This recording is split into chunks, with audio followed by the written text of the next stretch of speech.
议。 继续来看，以色列甲哈马斯继续咧相战，这死亡的人数是一直咧增加。以色列态度嘛，大家真硬。因拒绝美国顶民国所提出的这21天的停火协议。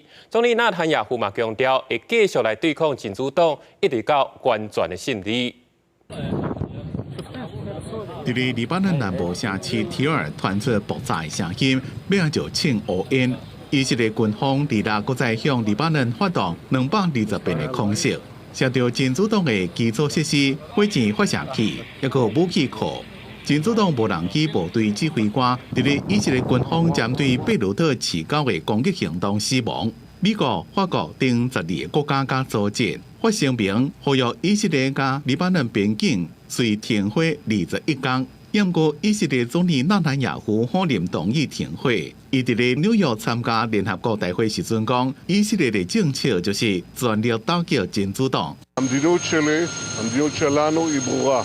אנחנו ממשיכים להכות בחיזבאללה בכל הכוח, ואנחנו לא נפסיק עד שנשיג את כל יעדינו, ובראשם החזרת תושבי הצפון בבטחה לבתיהם. 以色列国防部也表示，已经对美国这边提到87亿美金的一系列军援，来支持目前的军事行动，包括防空系统升级。黎巴嫩卫生部指出，以军26个行动至少造成92人死亡，超过150个人受伤。连续3天的密集攻击了，已经有要加700人死亡，超过10万人无家可归。 巴勒斯坦领导人阿巴斯伫咧联合国大会呼吁停止对以色列提供武器，并且全面执行联合国大会进行所通过决议，伫咧12个月内结束对巴勒斯坦人领土非法的战争。أوقفوا هذه الجريمة، أوقفوها الآن، أوقفوا قتل الأطفال والنساء، أوقفوا حرب الإبادة. أوقفوا إرسال السلاح لإسرائيل.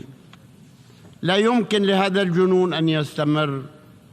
إن العالم بأسره يتحمل المسؤولية. 根据哈马斯卫星部统计，加沙地区死亡人数已经到41534人。加沙汉尤尼斯一个大型的牧场。 拜三，总共带88具以色列运回来无名的尸体。阿巴斯批评，就是美国提供以色列地面武器，才互几多千名无辜的百姓，也个妇女囡仔被杀害。包括后边理事会主席米歇尔、英国首相施凯尔，二人也伫咧联合国大会呼吁加沙加黎巴嫩的战火要赶紧停止。公司新闻张伟林编辑。